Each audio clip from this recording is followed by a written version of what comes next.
He is in. Hey, Theodore, shush. How you doing, everybody? This is Chris Johnson from Michigan, and this is I think our 45,322nd Oblast, and we're kicking it out. I have some amazing people on this panel, as always, and what I'm liking is the same faces I'm seeing show up every single week.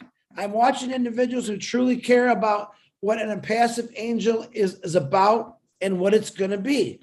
I do have I want to touch on a few points. I get tons of things sent to me all week, like you've heard me say in the past. All right. I have a lot of them lately that are a little political, and I want to explain something about that. I understand in many countries, there's a lot of bad people in places they really shouldn't be, that really don't care about maybe the people in that country. And I'm not saying any countries. I try to stay away from it, but I know it's there. I know Oblast is going to fix a lot of things. Evil people is kind of hard to fix, especially if it's in a whole different world but I am aware of all the things that have been sent to me about a lot of countries that we could say genocide, people being, treated not so nice. Do I like it? No, but that's something I'm trying to stay away with. Even America's got people where I don't like them, that they don't do real nice things. But what I'm looking for always is solutions. I'm looking for patience and kindness for people who really want to help. And I believe in my heart that as the angels move around the world, some of these countries that maybe aren't treating people so nice. And one of these countries that we're going to talk about tonight through Edward is he's going to talk a little bit about that. So I don't want anybody to get upset. I want him to touch a little bit on that, where it's about Haiti, why it got there, and what's happening. So he will touch a little bit on that. I try never to bring politicalness in here whatsoever. I know people kind of comes that way. You've heard me say I'm not crazy about. So we'll just call those the G word. We'll call certain individuals we're not always crazy about because they don't really do the right thing, and that's always scared me. Well, we could say, we could look at the past, the Hitlers, slavery, all the things that were so wrong in this world that we never want to happen again. That's one thing I really want to touch on, but we cannot ever make this political. What we can do is make it humanitarian.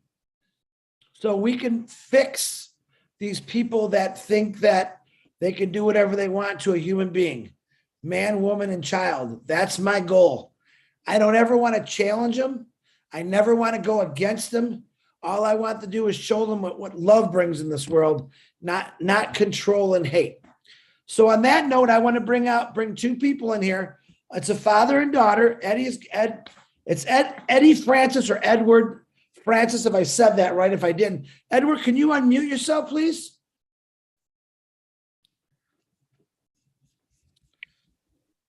I hear something. Could you hear me now? Edward, there you are. And I know your daughter is here. Latoya, Yes. Latoya, you could jump in whenever you want with Edward. But Edward, this show is yours. Please tell us your story and what you want to do.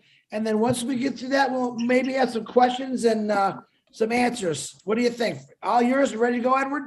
Yes, I'm ready, Chris. All right. It's all yours. It's all yours. Good night to all you founders, all your kings and queens. And my name is Edward Francis. Okay. I was born in the island, a beautiful little island of St. Kitts. I moved to the Virgin Islands, US Virgin Islands, St. Croix, when I was very young. And then I moved to Miami. And I met a guy, while I was in St. Croix, I met a guy, he was stranded. And when I stopped my car, as I always does, because I always like to help people. And I asked him, I say, you look as if you're stranded. Do you know what are you doing here? So he said to me, no English, no English. I said, no English? What you're doing here? He said, Haiti, Haiti.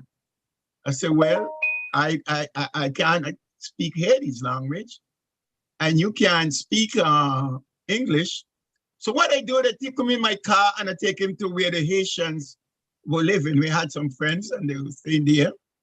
And then when I got there with him, I realized that he was looking for someone that you usually go to Haiti at his house, but he don't even know the address. And I keep going back to Haiti because when I went to, I fell in love with Haiti. It's a poor country, and I fell in love with Haiti. And I've been going back and forth until I decided I'm married to a Haitian lady. And her father and myself, we got together and we built a hotel, a small hotel, very nice hotel, but small. And the father died.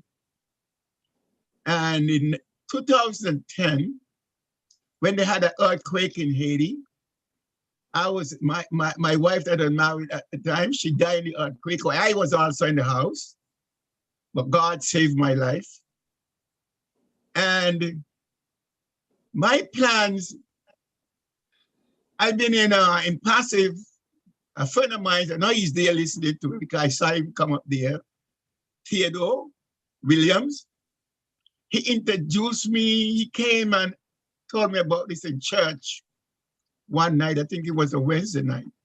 And like someone who's been running around for a very long time, when he told me, I said, you know something? I know what you're talking about. Even though it's the first time I'm hearing about Impassive. But I say I was around like when Walmart and those things, when John Walden was selling things out the back of his car. And then he started to sell shares on Wall Street for $3,000. But I had money at the time, but I didn't buy any shares. And after Brother Tia was talking to me, I tell him, you know, I would like to join it, but at the moment I don't have the money. He said, you don't? I said, no. He said, you want to get it? I said, yes. So he signed me up and I got the money and gave it back to him. And as I hear, now I'm in passive, maybe tonight is the first time you're all hearing me, but I'm in passive from July 2019. I've been in passive.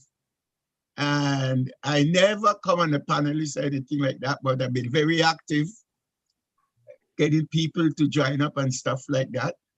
And me and my friend there, Theo Williams, we're very good friends. So when I first heard what Impassive was doing, every time, well, Theo signed me up, but every time I hear Mr. Ash speak, every time I hear him speak, I buy another spot. I end up with 7 spots, which I didn't know.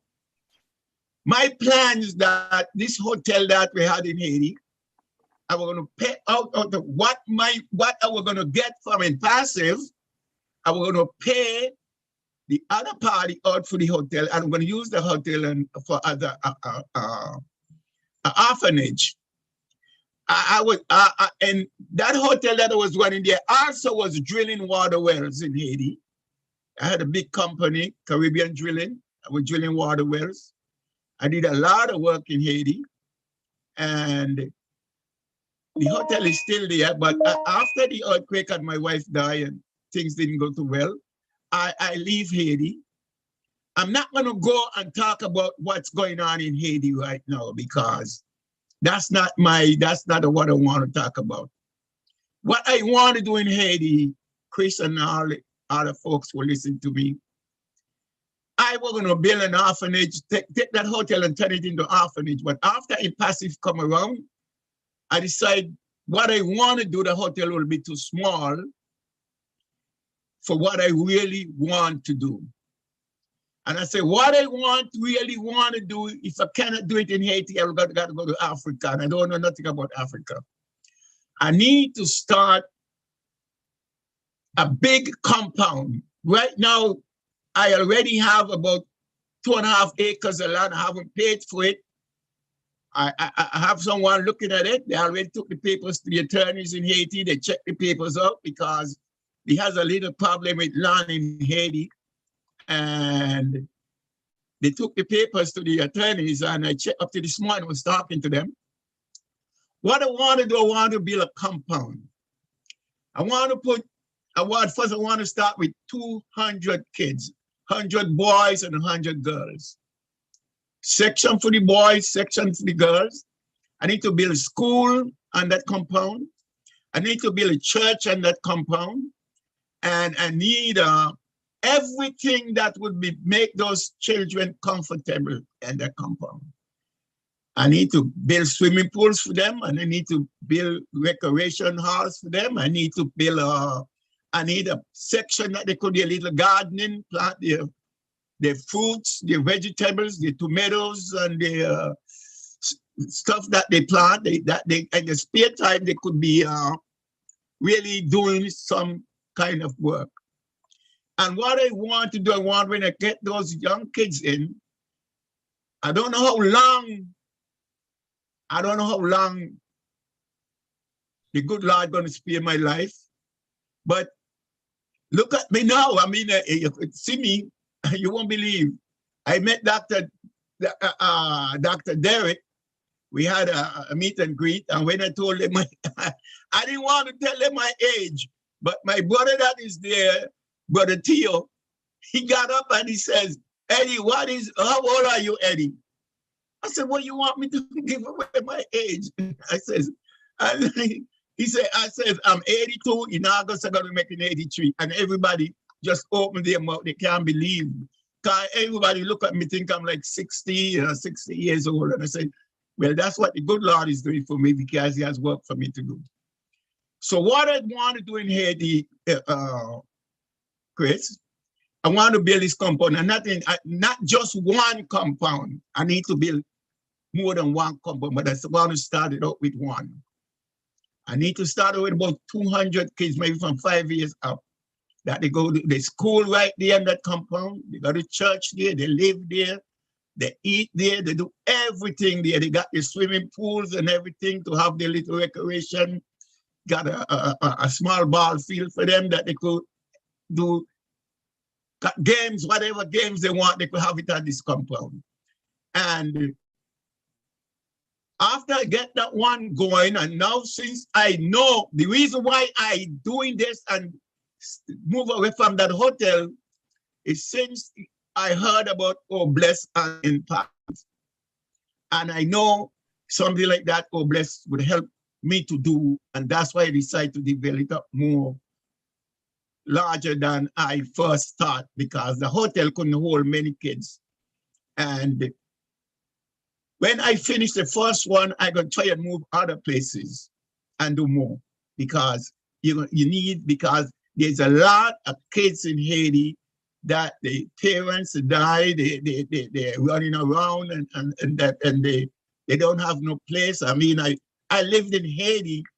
I lived in Haiti for 18 years. And I was going back and forth before I really lived in Haiti. And I know a lot about Haiti. Sometimes I meet Haitians outside and I tell them, I even know about Haiti more than you know about Haiti. Because I drilling water wells. I used to go all over Haiti drilling water wells. And I know a lot about the country. And now everybody in Haiti who knew me, they are calling on me. They wonder when I'm coming back, when you're coming back, when you're coming back, when you're coming back. So my aim right now is to build orphanages, and orphanage to school all the way up from junior high all the way up to college, because we could do that, all that, and virtually and in passive. Could do all that. And then when I finish with one, I'll move to another one. Like my daughter, Latoya, she told me that we're not going to just do an orphanage. We're going to try to do some homeless people, because there's a lot of homeless people in here. So this is what my plans are right now. And I wanted. And this is my first time I came. Since I've been I listened to all the webinars, all of them, always on the webinars. But I never come on as a panelist. But I listen to all the webinars because right now I'm retired, I'm not working, and I have hard time to do the things that I would love to do. So this is my plan, Chris, for what I want to do for Haiti, is to build orphanage, get the kids while they are young and bring them up that when they get out of the compound of the school, they're ready to help their family and help their country and help other people. This is my plans right now for Haiti, Chris. And this is as far as I could go for tonight. If anyone want to ask me any question, I'm here ready. So, Edward, yes. number one, I appreciate what you're doing, especially how young you are. It's not a big thing. What I'd like to do is I would like for your daughter, if she would like, Latoya, just to tell me a few words about your father. I did talk to Latoya today. Number one, she made me feel very comfortable when I talked to her. And she told me some amazing things about you that, of course, I really love. But Latoya, would you like to add anything? Just give people a little bit of information about your father. The good stuff, Latoya. Yes, absolutely. There's only good things. So, kind of long story short, my father, I did not grow up with my father. Drama and conflict happens when children are born. So it ended up that I actually did not get to talk with my dad until March of 2022. That Saturday before that big On Passive meeting, he told me all about. So literally the first time I talked to my father after so many years, he brought me to On Passive, and here I am. So, it's been an amazing journey. We talk every day, and as soon as he told me about his project, he asked me, of course, to help him get it to a platform where other people could hear what's going on, and offer their information, their assistance, any kinds of contacts, just to help us get to where we would like to be for the children there. It's very dangerous for adults. It is very, very dangerous there for adults right now. And so what happens to children when they have no parents, when they have no caregivers, no adults to help them, they are extraordinarily vulnerable, very, very, very vulnerable. So the plan is to have them be in a place that's safe. Of course, my first thought, well, let's just move them somewhere else. Well, Dad was like, no, we want the children to stay there. They have to have the opportunity to improve their country from within.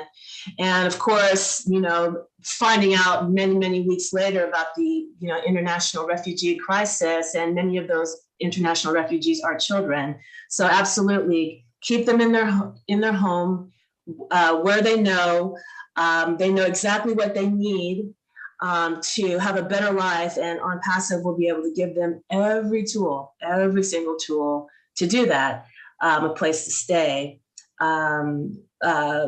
food, water, shelter, security, support, education, healthcare, anything that they need. And it's just amazing that On Passive not only has the heart and the generosity as an organization to fund any needs. There's also, we can make this compound one of the most state-of-the-art places in the world.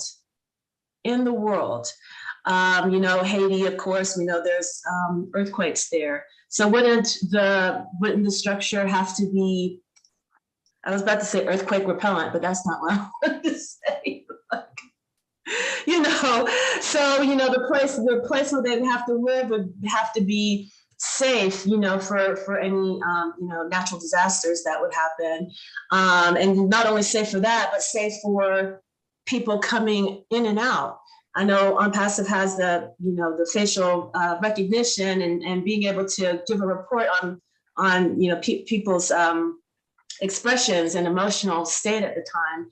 Well, wouldn't it be great if we knew that anybody coming in and out near or around the compound, we know what's going on with them, like how they're feeling, the kids or visitors. So, the basic desire is to help the children there. And the ways that OnPassive can help them are unlimited. So that's what I would say. Thank you. Latoya, I appreciate that. I have to agree with your dad in a lot of ways, as far as, refugees basically getting taken from your country, your home, and just thrown into a whole new country. It's a shocker, especially for little kids. I really commend your dad for saying, no. These kids are the future of Haiti. These kids that are living like this are going to change things for the better. I don't necessarily think it's always a great thing. Of course, we got to protect people. I understand why it happens. I understand why a lot of little kids are just left by themselves because of evil people. That's the bottom line. And I know what's going on in Haiti, which I did my studies and from what you have told me. And that's horrible. But I commend this project because it will work. I know it'll work. You know why? Because there's people like your father, like yourself, like Theo Williams, who want to make changes in that country. And the problem is we're all afraid of the big guy. That's the truth. We're afraid of that big evil guy or girl, however you want to say it. And we don't know what to do because we don't want to get injured, hurt, or threatened. But listen to me. This is going to sound really horrible how I say this. It's kind of like I use it as a racism also. Sooner or later, all these old people that were racist, that were grown up in a horrible way, taught about it, all these evil rulers that were brought up to be like this, they're all going to die sooner or later. And who's going to come up behind them?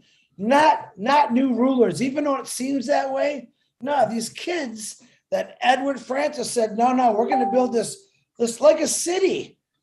I'm not really crazy about the compound word, but it's to protect them, to keep their heritage going the right way, to teach them the right things. My gosh, Edward, the first thing he says, it's going to be a church in there. Absolutely. There's going to be some educational schools there. Absolutely. But if we just pull them out of everything all the time, it's like we lose, they lose. I know I wouldn't want to be pulled out of my home, say, you got to go. That's just the way we got to change that mindset. So, Edward, I commend you. Now, I see that we have a hand up as Professor Howard. If you'd like to unmute yourself, Professor, and ask your question. Yeah, can everyone hear me? Very little. Can you just speak a little louder? Okay, I'll try to speak directly into the microphone. Is that better? There you go. That's a little better. All right. Yeah, I've got some serious problems here. I had to put the computer on the floor because before it was making so much computer noise with the fan and all, and it was just every time I get on, it's like someone's saying, "Okay, yeah, we can't probably make you out or whatever."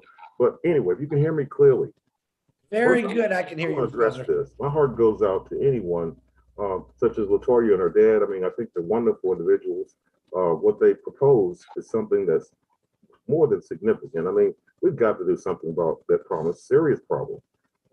As when I was a kid, as a matter of fact, here in the United States, I was bullied, a lot earlier because I was like, I didn't want to fight anyone.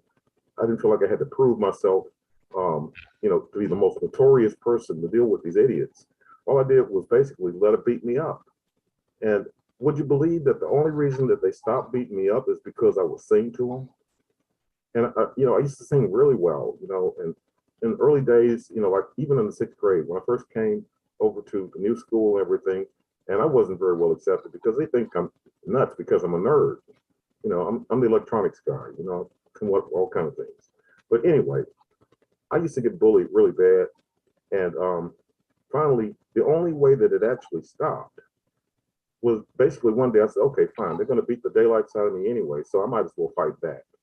And I finally did stand up to myself, and I beat the crap out of this big guy. He's way bigger than me. He's taller. I was intimidated. You know, one day he put his hand out in front of me, and he put it on my chest, and my heart was palpitating so bad. He said, Robert, what's wrong with you, man? What the hell wrong with you? I said, Stanley, why don't you just leave me alone? I don't want to fight. I don't want to. He said, I'm gonna beat you. You know, I'm not gonna say it, but you know. But anyway, after that, I said, no, I'm not taking him. I actually knocked him down, grabbed him, put him between the strongest muscles I've got in my legs. I had him on the floor in front of everyone. And I got instant respect that day. They only understood violence. And it wasn't until I did that, he started treating me with more respect. But I was saying to Stanley before, and he would, he'd lay off. But anyway, the only thing I'm saying, I applaud Victoria's effort, Dad's effort, and I know they're going to be heroes in the country in relationship to that. Because in a way, I felt like I was the hero, in my sense of, defending myself at one time. But let me just say this, I'm gonna cut to the chase and I'm gonna give a lot of other people good airtime. As you know, I'm an inventor. And you and I've talked before, Chris, and I had you laughing about different things a while back. I love you, man. You're just marvelous. You have so much value. I love everything you express. You come directly from the heart. I'm a man from the heart. I love people. And I will say this, I've got something that whenever I can find out how to get on this, because I understand Ash is welcoming ideas from us. If I can send him my schematics, the drawings, let the experts do what they will with this product, I think we're going to revolutionize something else. Another thing we can add to our income without passing.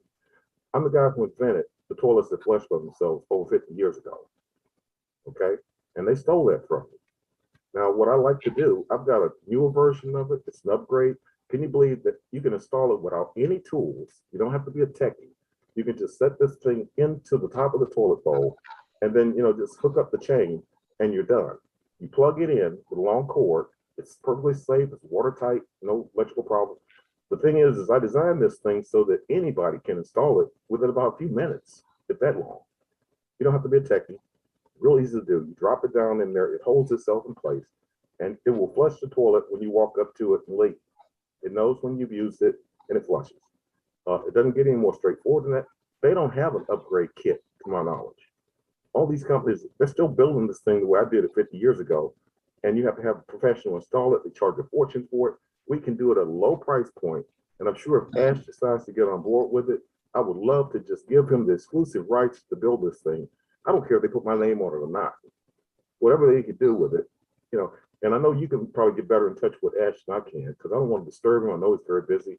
But if you can just somehow let him know to contact me, if I got to give him a phone number, email address, however you can get in touch with me, and I can just send him what I have. All right, Professor, let's do this. Keep your idea, have everything documented. There's going to be a time and a place where Ash is going to be looking for new ideas. And there will be, from what I'm being told, there's going to be a little thing in your back office that you can send these ideas to. But right now, he does want to hear different ideas, but he also wants to get what he's got going first. Oh, of course. So one of those things, thank you. One of those, a lot of people have sent me ideas. I don't want you to send them to me. I want you to keep them for yourself. Okay. And when Ash is ready to start listening to these ideas, he'll listen to them. Go ahead, Julie. Professor? Yes, Julie. How you doing? I'm gonna put Chris's contact information in the chat. And why don't you just forward what you have to Chris, and he knows exactly where he will send that to, okay? The best is to send him what you have. Julie, I appreciate that very much. I certainly will. I'll chat for you privately to you. Okay. Yeah, because like I say, I don't want to interrupt anything Ash is doing. I know he's very busy. He's extremely busy. What's a privilege when we can actually have him? I just feel like I know him. And I feel like I know all you guys. Y'all are just family. I love y'all, Julie. And one day we'll probably lay an eyeball and handshake on each other, a hug and all that. But we are on a roll. And when I tried to tell my people that's under me, about what's going on now, because a lot of them don't ever log in. They never go to the back office. They just don't seem to do anything. I said, look, you guys need to plug in like Chris and Marty DeGarmo and Red Redford and Mr. Morlock. I mean, all these folks, y'all all just fantastic. But the thing I'm saying is, I'm trying to get them engaged because I said, look, my God, if you people just get a few dollars into your account that we don't touch yet, and then unlock it, if you have a money problem, Ashton made provisions so that nobody's left behind, as we all know. And, it doesn't get any better than that. So look, I applaud everybody's efforts with everything. And I've learned so much from you folks. You're my mentors, you're my friends. And, I've been having some technical difficulties, of course, with my computer, and I haven't been able to get in like I'd like to.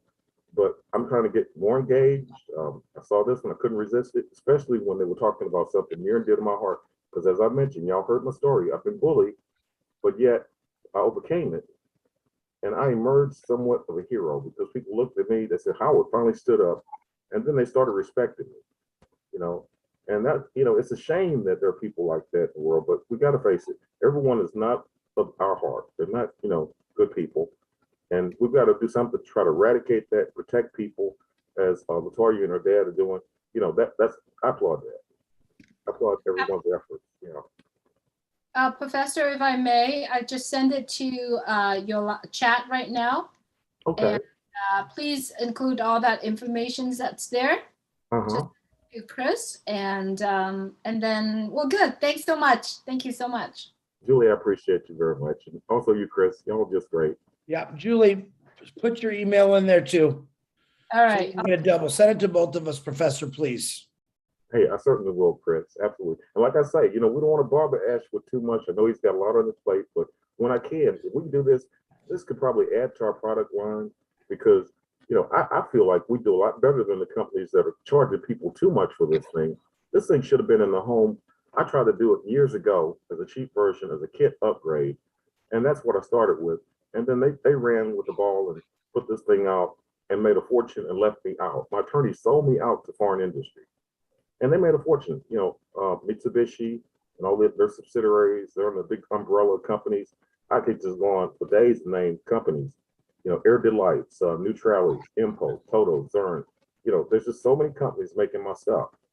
But I think we can compete with my earlier product because it's way ahead of what they did. I mean, we can even add speech recognition if we want to. You just say flush and there it goes. It just does its thing. But I'll let the engineering team do what they want to do with it. I'll present everything I have, and in good time, we'll get this hopefully going. Thank you, Professor. Both of our emails are in the chat. Let us know if you got it. Thank you. Right. Yeah, let me go and look and see if I can see that. Okay, I see live webinar here. Okay. Ooh, everything disappeared when I live webinar. Gosh, I just had all that. I have the chat on. Professor, you got a Facebook? Yeah, I've got a Facebook. You got my contact, probably Julie's too. Yeah, If you don't yeah. get there, just send us the information through there. I have a couple things that were brought to my attention when you said that, so that's why we're asking for that information. Oh, very good. Okay, very good. All right. Well, Right. let's get off and let other people have a chance. Like I say. Yeah, I really want to get back to Haiti. Yeah. Yes. Oh, yes. But Absolutely. I appreciate it, Professor. Yeah, I appreciate it. Take care. Okay, so there you have it, folks. Out of the blue, we got a guy named Howard, Professor Howard. If I remember Howard, he's also a comedian too, but just an idea like that. It actually caught someone's attention. I won't tell you who. And they said, get the name in the email. So, but I want to keep it to Obless. Robert, from now on, when you have those, or anyone, if you have ideas like that, I'm going to see if we can make some kind of, I know Julie's got an email where those can go, but my thing is, when you have ideas like that and other people hear them, you heard what happened to you the first time, Professor. That's why I like to keep things in people's heads. It's not that I don't trust anyone sometimes when it comes to ideas. I myself had an idea like that years ago, and I told someone and they ran with it and I lost it, but that shame on me. But when you guys hear something like this, be in consideration. Professor probably put a lot of work into that, and just ignore what you heard and let it run. Let Professor do what he's got to do. All right, back to Haiti. I want to get back to Haiti. I want to ask LaToya, if I call you TY, I want to ask LaToya a couple questions. Now, LaToya, I talked to you for a couple minutes today. She was like in shock, which I thought was funny. Oh my God, hey. I'm like, hold on, take a breath. It's just me, normal guy here. What would you do? Do you think that you can assist your father and either make it better or your ideas? Have you talked with how your ideas, you've talked with your dad about this, what you'd like to see also? Actually, honestly, no. This is my dad's idea, his project. I was, there to happen to be in a good place to make the connection. So I haven't really thought about it very specifically about how I would be involved, but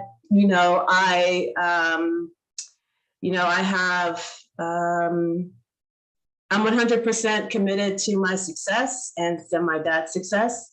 And I know how to talk to people. I've worked with kids, I've worked with adults, I've worked with a whole range of people. So almost kind of just whatever it takes, whatever I can do, wherever my area of expertise. If it's not my area of expertise, I'm great at connecting people. So basically I would do whatever he wants, whatever he asks for me to do. I know you're a social worker, correct? Yes. Yeah. So I'm sure, and I always say this, so you guys have heard Edwards. Uh-oh, we just lost Edward. He's having a warning signal. You guys have heard, that sounds like he's got some kind of, we used to get tornadoes. I remember hearing that noise on the television. I don't think he's hooked up to a machine, right, LaToya? That wasn't. No, he's in Florida. He's in Florida. So there's probably weather related alerts going on. Yeah. Mm-hmm. I was hoping you were going to say, oh my God, he's on one of those heart machines and we just heard a flatline sound. I don't want to hear that noise. So that would be the kicker to it all. But so anyone that have listened to Edward, what he had to say, and if you guys notice, I'm trying to go all over the world with this. I'm trying to get in different countries. We were in the Philippines last weekend. We're in Haiti this week. I really want to hear every country. The lady, Emily de Guzman, who was here last week, which I call she found me. I didn't find her. Okay. What she did and what she brought out is the same thing that Edward's trying to do for Haiti. That's what I'm looking for. You guys don't know it. Ashma Farah wants us to look for diamonds in the rough. In other words, and that's what I call a diamond in the rough. We all represent a passive. We all represent the angels. But if each individual represented their countries and we all come from different countries, imagine what we're really get, that's really going to be, we're going to clean a lot of things up and we're going to help a lot of people. So I am looking, myself, Julie, Marty, Red, Lynn, we're all looking for individuals. And I'm not going to say that want to shine. I'm going to say that just want to talk about helping people, doing things different. And I know there's a lot of you out there that's already brought up many, many amazing projects. I know Mike's got the going on in the freeway in Africa. That's an amazing thing. I've heard some phenomenal stories from all of you of what you're going to do. And I know that you're going to do it. But if we took, I don't know what we have in the screen because my eyes are shot tonight. How many people we got in the screen? Let's say y'all came from a different country. And from what I see, it looks like we got, I don't know. It looks like over 200 to me. I could be wrong. My eyes are horrible tonight.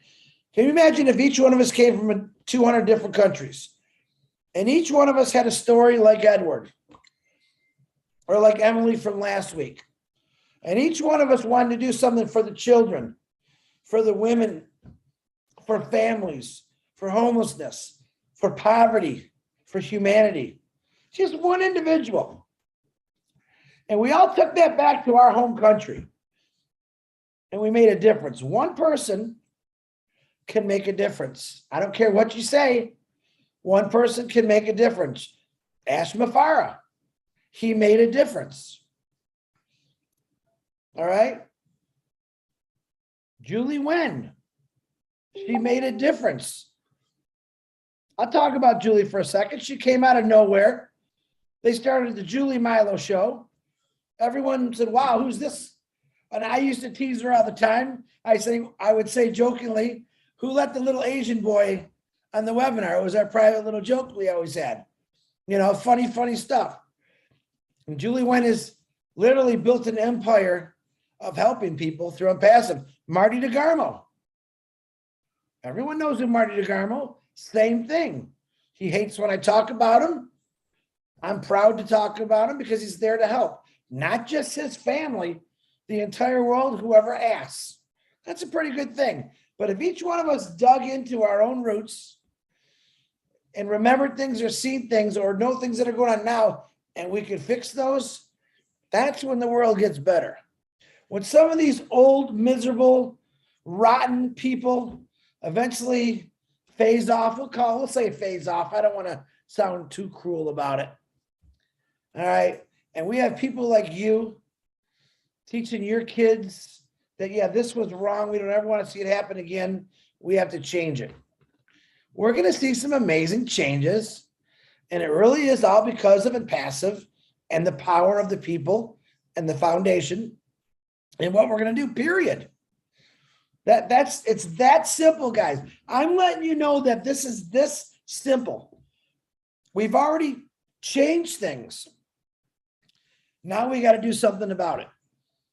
And that doesn't mean put our berets on, put our army boots on and march. No. We're going to do it in a positive way. We're going to do it with love and we're going to do it with kindness.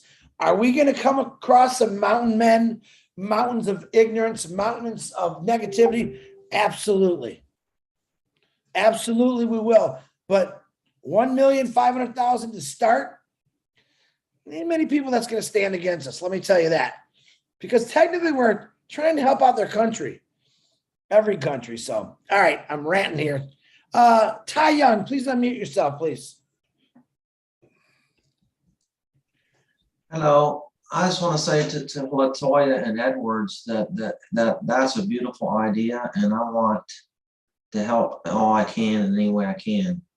But I wanted to just ask a question about it too. I was wondering, how are you going to make sure the people that you staff such a place or such places that would be okay psychologically and be able to trust them around all the kids? That would be my question. So I don't know how that's a big undertaking, you know what I mean, to screen people and hire enough people to help, you know what I mean, that's going to help the kids, not abuse them or do something. Because you hear all kind of crazy stories about those kind of facilities that abuse children, you know, and that stuff happens, and I don't even want to hear it anymore. But anyway, that's just my question.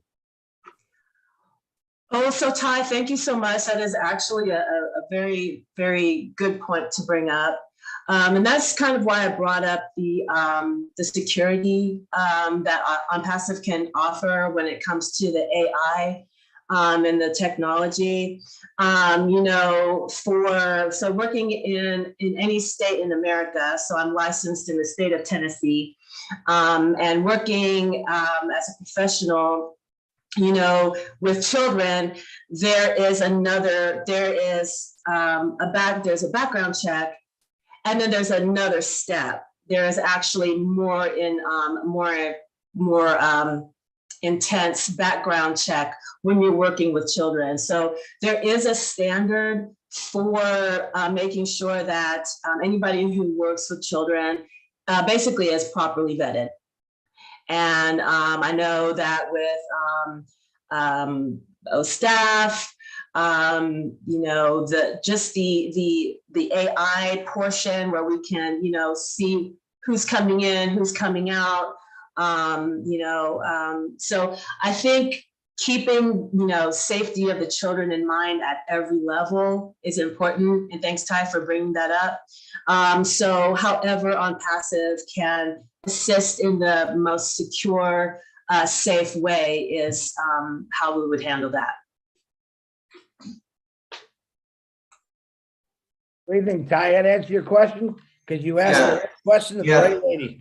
Yeah, I mean, I just something to think about that people's, it is something, it's a big thing to think about. I just wanted to help with the conversation and give other people same thoughts and same ideas so that they, if they decide they want to do the same thing, what it actually takes, what it's going to take. It's anything can be just money, it's going to be a lot more trust, honesty, sincerity, love, compassion, and that's a lot to ask from, who knows who. That's why I said that anyway. And then I've worked with children in the past, and one of my specialty areas was child abuse and neglect. So it's a very familiar fear and concern. And one of the things is that we can't 100% blanketly protect every child. Like, we can't keep bad stuff from happening to children. But one of the best things, though, is when those, hold on, oh, something bad's gonna happen to my children. No, I'm just kidding.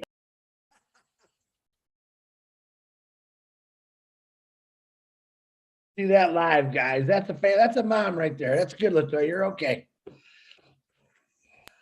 Okay, so you can't protect children 100%. We would love to do that, but life is life.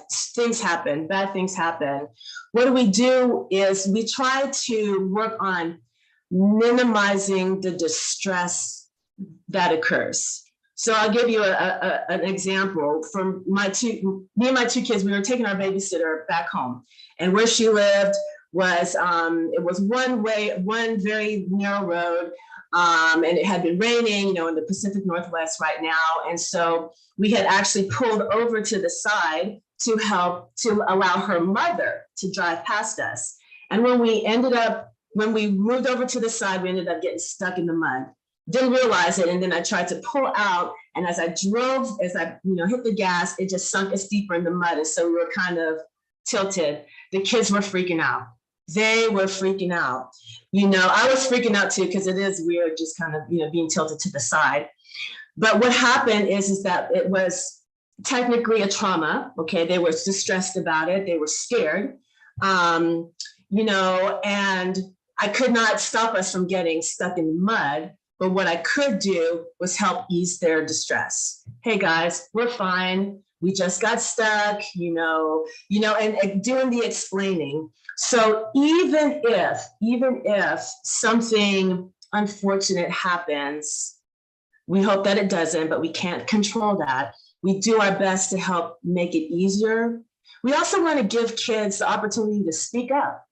That's one of the things that kids don't really have. They don't have the opportunity to say, hey, this is going wrong. This is how I feel about this, and so giving kids a voice helps to protect them, because things that happen to them, bad things that happen to them, usually happen in secrecy. We don't know what's going on. They don't have a voice. They can't say, hey, we're in trouble, we need help. So also giving kids a voice to speak up for themselves. Because for my kids, they had a traumatic experience, and what do? They talked to me about it. For a good long while, my daughter brought it up. Do you remember that time we got stuck in the mud? Yeah, that was kind of scary, wasn't it? Yeah. But we got to eat chili because my babysitter took them to her house while I was waiting for her dad to come pull us out. They got a chance to eat chili, and they got a chance to see her animals. She has like rats, and so it started off as a traumatic experience, but as we processed it through, it ended up being just a funny memory or a weird memory, like, you remember when that happened.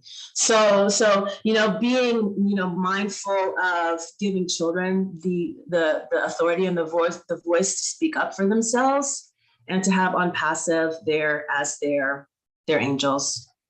Thank you. Very good. Thank you. I think we found another diamond in the rough there, Julie, Marty, Lynn.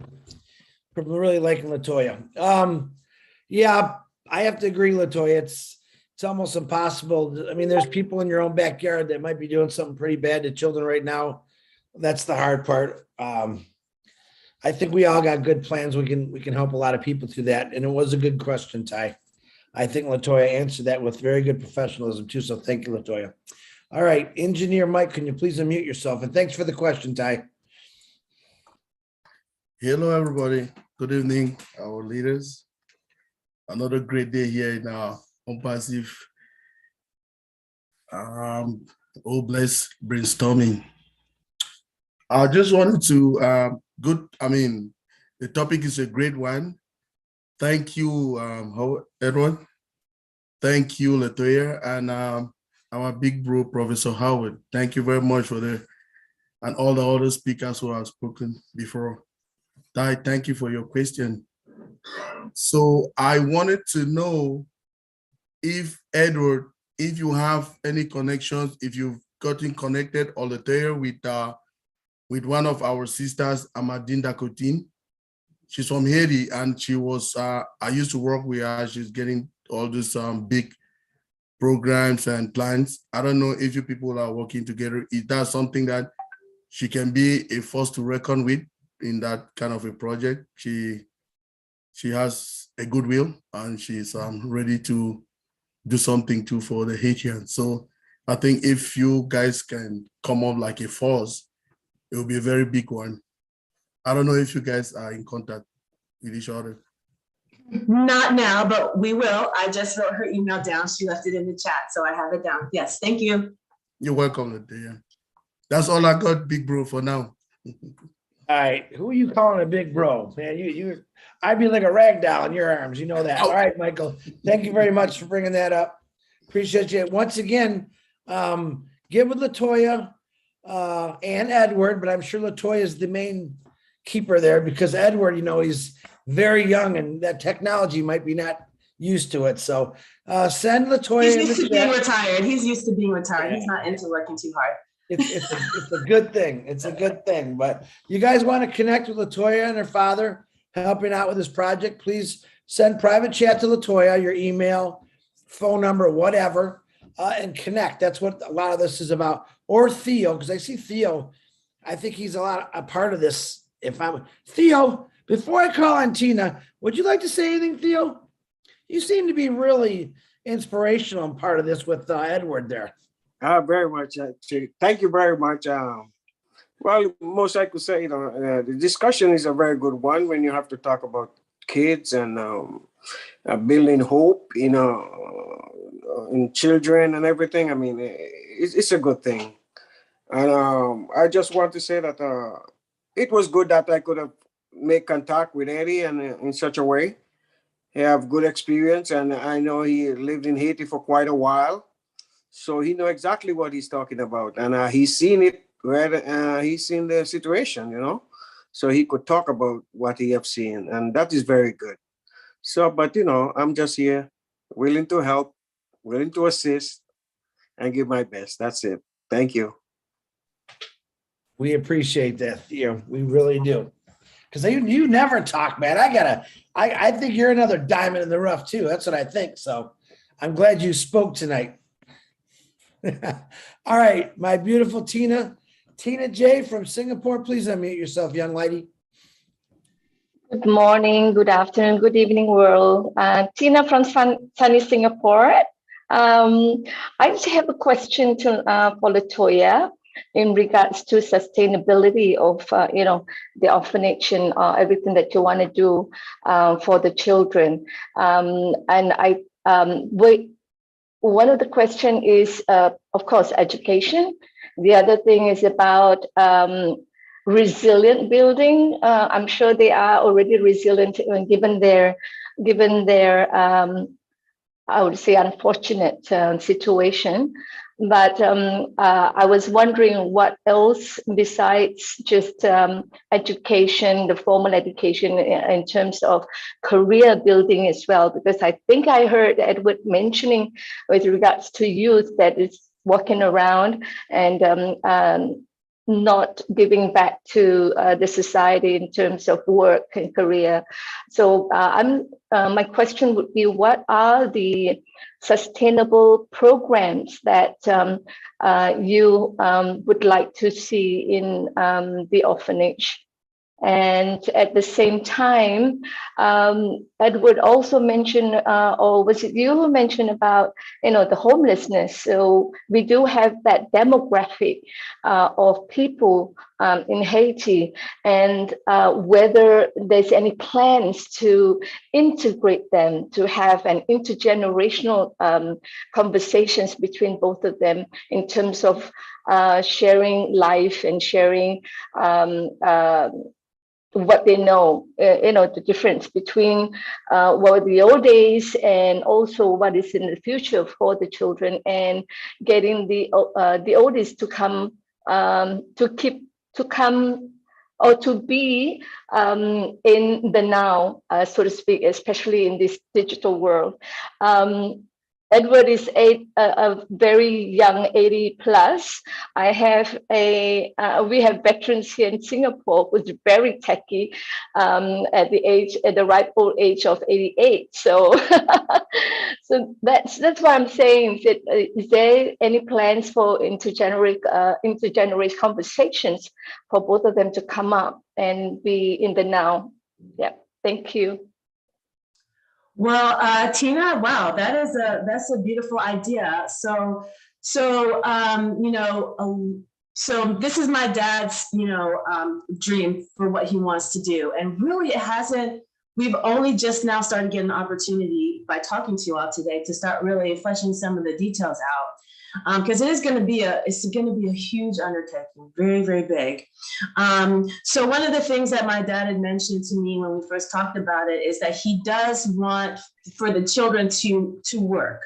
I have a 4-year-old, and she loves to help. She's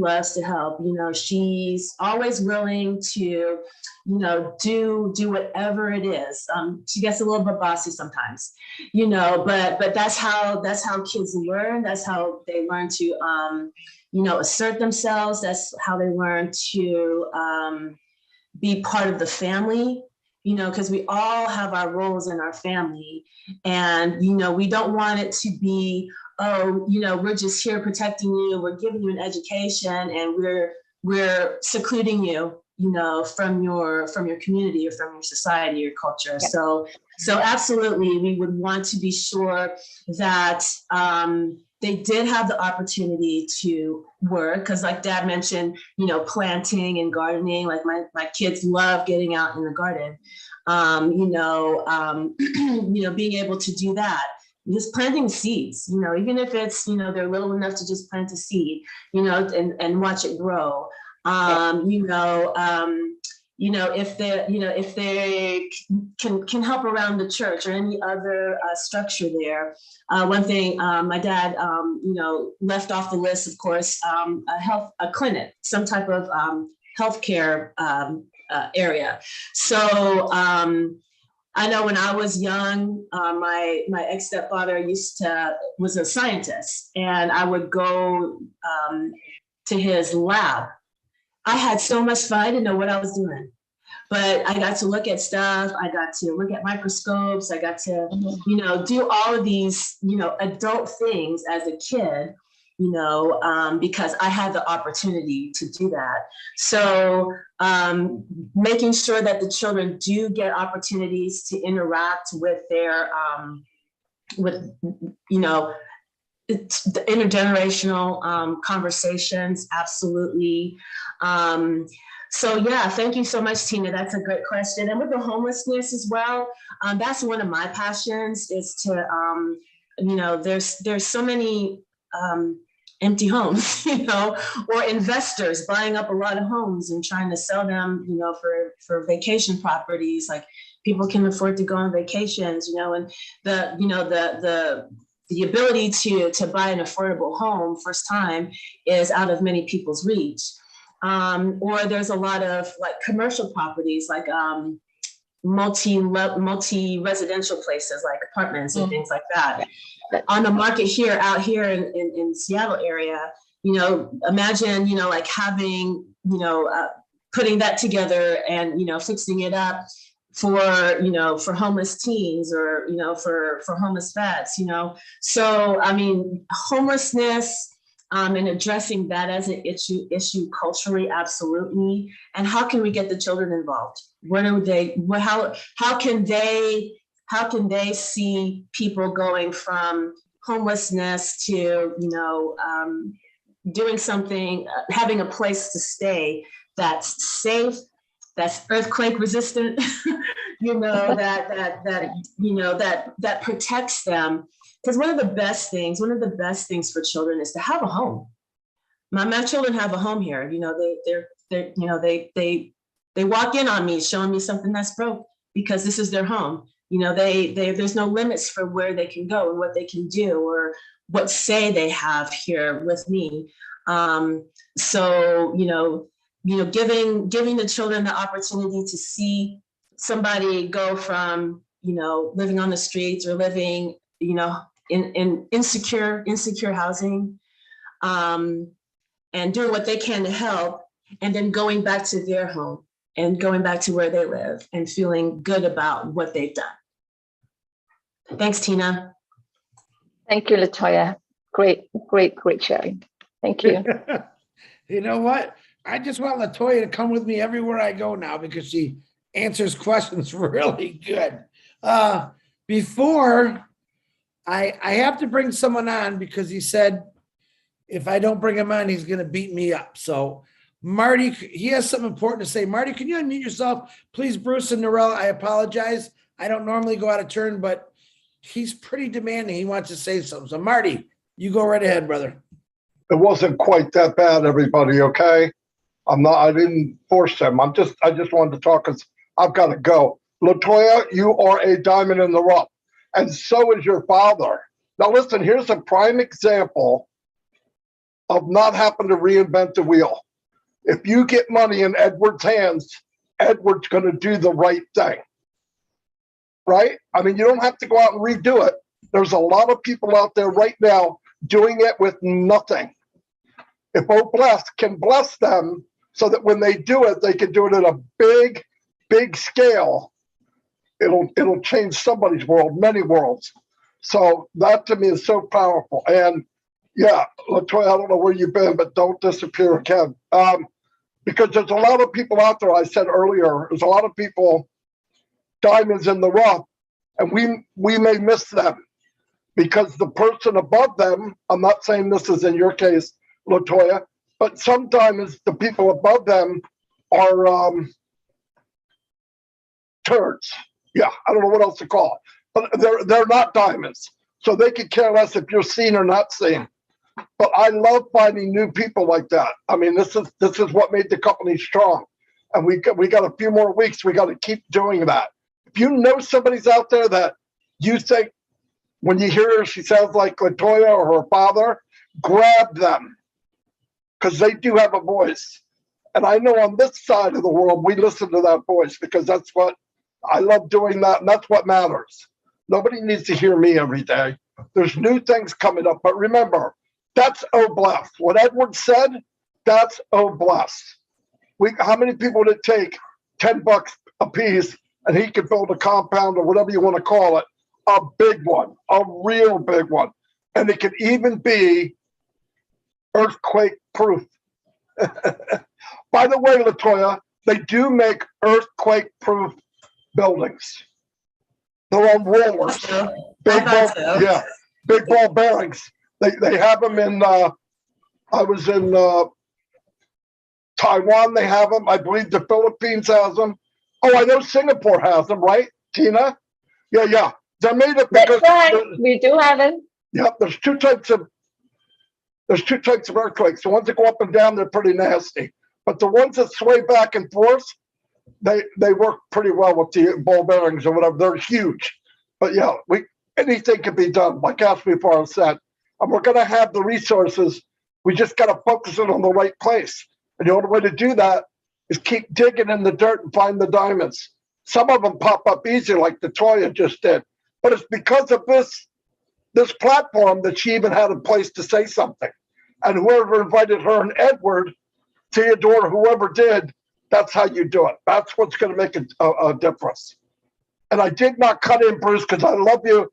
And Narelle, I would never cut in front of you because I'm afraid of you. So, Chris, give it back to him. No, I knew you had to go. So Marty, thank you for that. I'm going to say this real quick. I know the last couple of weeks, it's been tough to do webinars. A lot of people say, what should we talk about? I was actually talking to Julie about this last night. I said, I have the easiest webinar because people already have this in their heart and in their brains. I don't really have to talk about products. I already know how great they are. I think I have the easiest webinar possible to run because all you got to do is come on and tell us how you want to fix things. It's pretty simple.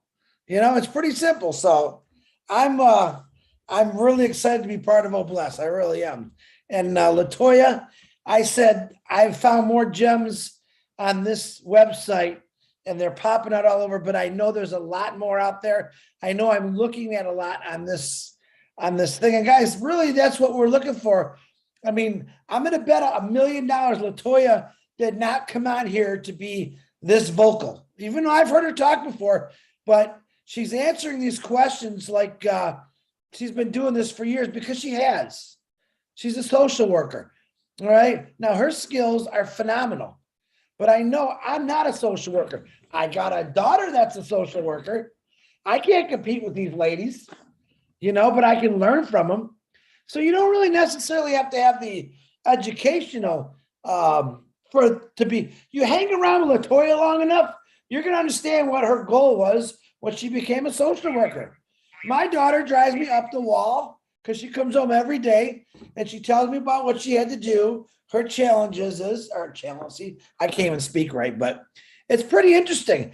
But I'm learning from her. I just don't know that I am. But then I get someone like LaToya on here. I'm like, okay, I know exactly what she's talking about now. So, all right, I got to get back to these individuals. It is, listen, Brucey, I'm going to let Narelle go first because I'm a gentleman still. And I know you're waiting, but Narelle, I know Bruce is going to say, you go right ahead, Narelle, right, Bruce? Yes, I was going to tell you that anyway. I knew you would. So, Bruce, I appreciate it. You are a true gentleman. Narelle, I hope you're doing great. Good. It's good to see you back. Strong as ever. You went through some tough times. Go ahead, Narelle. Let's hear what you got. Thank you, Chris. Thank you, Julie. Thank you, Lynn. It's always an absolute honor to be here on the Obless platform. I wanted to thank you also, Bruce, for letting me go first. I wanted to thank Edward and LaToya and anyone else who spoke today. But LaToya, you touched a part of my heart because I was misdealt with as a child. I am Narelle Walk-On from Australia, and you wouldn't think that it happens. And Australia is away from a lot of countries. We are a very rich country.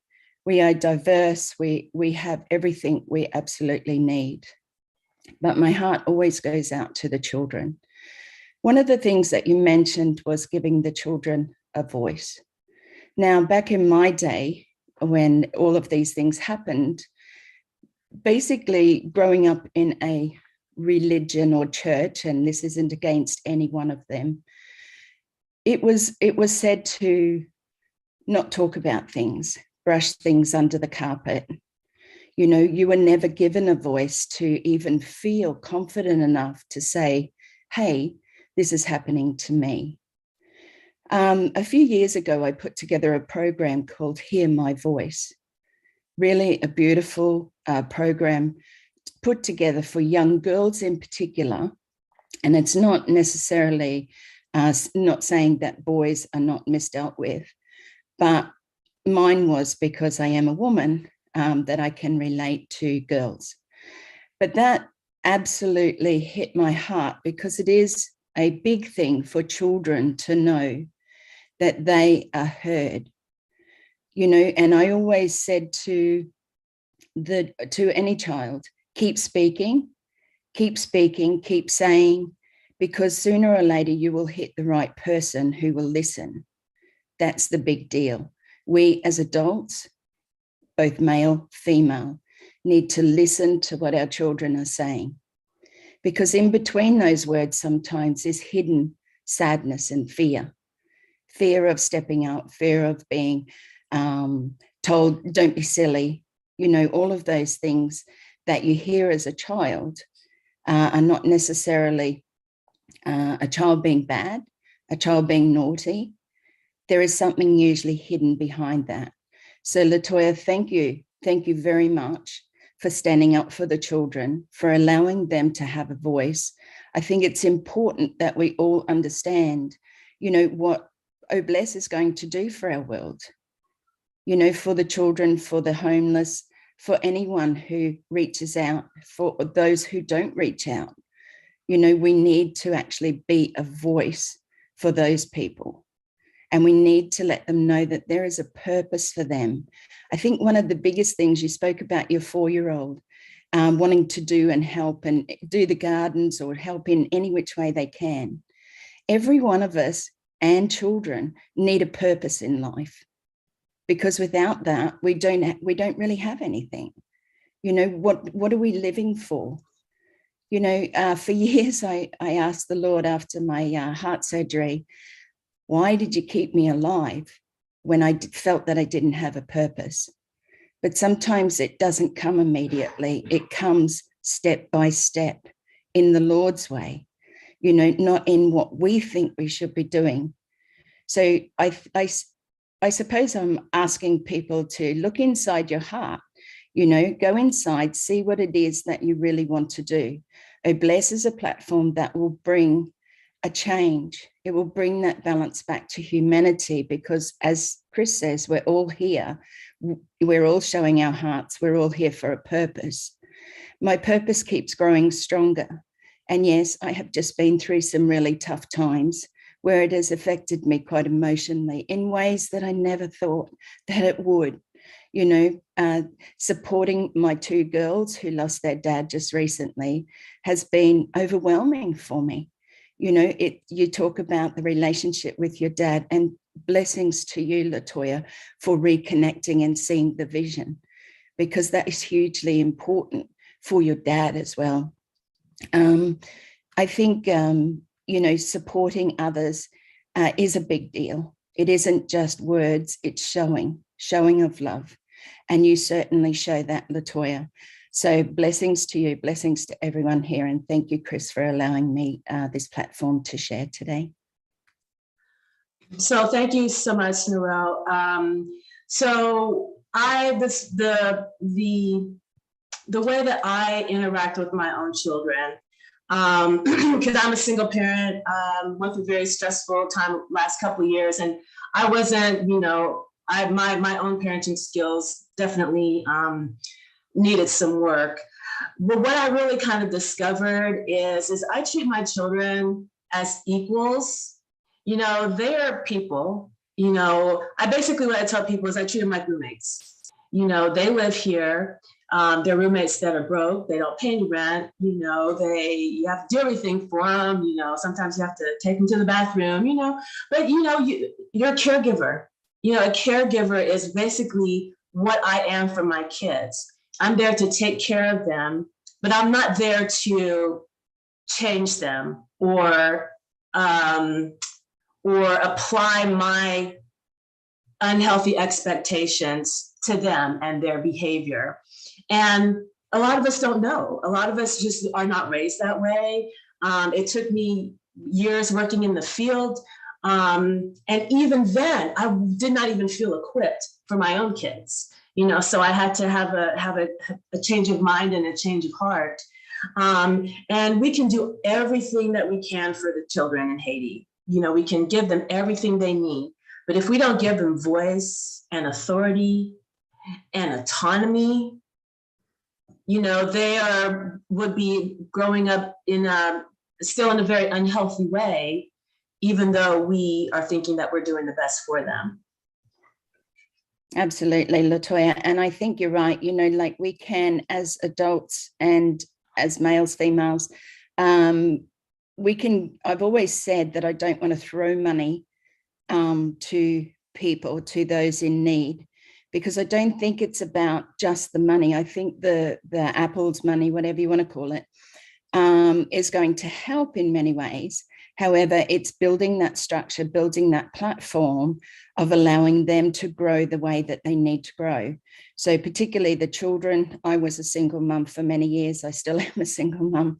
And it's a struggle out there for any single mums doing the job of both father and mother. And, you know, they say that you can't be the father. Well, you're right, you can't be. You can only be a mum to your children.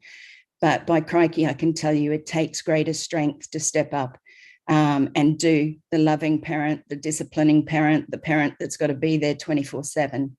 So kudos to you for raising your children and being the person that you are. So thank you. Thank you, Narelle. I appreciate it. Thank you. Wow, this is really becoming really deep here. I love this. Very good, Narelle. And to anyone that had to go through what Narelle had to go through, I apologize. I didn't do it, but I think the world owes you apologies. It's a weird way to say it, but that shouldn't happen to anybody. So as a man, adults fail the children, and I tell my therapy clients, you know, when we deal with like childhood issues, you know, I'm a mom, and I know that however my children come out, it is 100% my fault, good and bad. Latoya, we can have a discussion on that. And that's the way, listen, and I have friends that were the most perfect parents in the world, and their kids got into bad drugs. Actually, one took his own life because of heroin, 20 years old, and they were the best parents in the world. I think it's, you know, in this world, there's just, the devil gets in certain people, and the devil knows how to attract those people to people that maybe are a little down or whatever. Just, I always say, you got to keep your eyeball out there all the time. For an example, a funny, cute example, my neighbor and I were outside in our front yard watching the neighbors across the street blow fireworks off last night. Traditional, you know, love it. And he was standing like in his garage, and the firework canister had tipped over and it shot right at him. And it blew up like a foot from his head. And of course, I'm laughing because he didn't get hit. And he didn't even know what happened. And he looks at me, his ears are ringing. I said, "Come here, Jeremy, come here." I said, "You always got to be aware of your surroundings no matter what, even when you're having fun, because that's when the worst things can happen." So I think a lot of you parents, don't take it so hard, because you all want good for your kids. And no matter what you do, Latoya, you can take your kid to church every single day. You can feed them the best food. Sooner or later, they're going to eat that Twinkie. Sooner or later, they're going to drink one of those drinks. It's normal, but that's called, I think, just growing up. But I think everyone really wants the best thing for their kids. But I want you to think back when you were a kid. Did we always listen to mom and dad? Nah, we didn't. But don't take such heart. If your kid does something wrong, your kid made that decision to do it, just tell them don't do it again. You know, that's the consequences. So, Chris, can I just so it is good to know that so that's great, you know, and we're doing that at a young age. You know, I definitely make sure that my kids have good direction and guidance and boundaries with it, and they can do their own thing within, you know, what I say do. And even if they do things, because I'll tell you, my son is 7 and my daughter's 4. They were with their dad, and they said that, "Oh, we walked across the street to the grocery store." And I'm like, "What?" You know, just kind of nonchalantly, you know, they're like, "Yeah, we walked to the grocery store," you know. So, you know, I was very clear with them, you know, you don't do that, you know, I'm sure your dad was very, you know, scared for you, but they were out there because they had the freedom to be in their apartment complex Well, then they decided, well, a friend wanted to go to the grocery store, so they wanted to go to the grocery store too. And so that's what they did. They walked there, they walked back. You know, we didn't, you know, we didn't punish them. We didn't, you know, we didn't turn it into like a World War III. We shared with them how concerned we were about what they did and what do we do the next time. If a friend says, hey, let's walk across the street. Well, we say, no, I can't. I have to talk to my dad first, or I have to talk to my mom first. You know, so it's letting them make the mistakes too, and then helping them process so that they do better the next time, and not coming down with them with a heavy hand. Because what did they learn? They just learned that, well, you know what? The next time I'm not going to tell mom when I go to the grocery store. I'm still going to go, but I'm not going to tell anybody about it. Thank you. Chris, sorry, can I just step Narelle, in? go ahead. Yeah, I know, and then I'm off, sorry. Chris, you touched on something about, you know, doing the best job you can as a parent. You know, my parents may or may not have known what was going on, but they were doing the best they could at the time. And I just want to say that to each and every one of you. We can look back in hindsight and say, oh my gosh, I shouldn't have done that. I should have did this, or, you know, done that differently. But we can't live in hindsight. We can only live today and to look forward for the future. We do the best we can with what we have at the time, with the knowledge that we have. They thought they were doing the right thing by keeping quiet, or, you know, under that religious sect of, you know, not saying anything, but they only believed in what they were told at the time or their experience. So I just want to say, for all parents out there, you know, it's a tough job. You know, we're not handed a manual to say, this is how you raise your children, step 1 to 10. You know, we're just given and blessed with children, and I am certainly blessed with my 3, because I was told I only had 5% to have them or to have any child. So they are a true blessing. But even to this day, there are some things that my children do that I sort of think, whoa, okay, I didn't teach them that.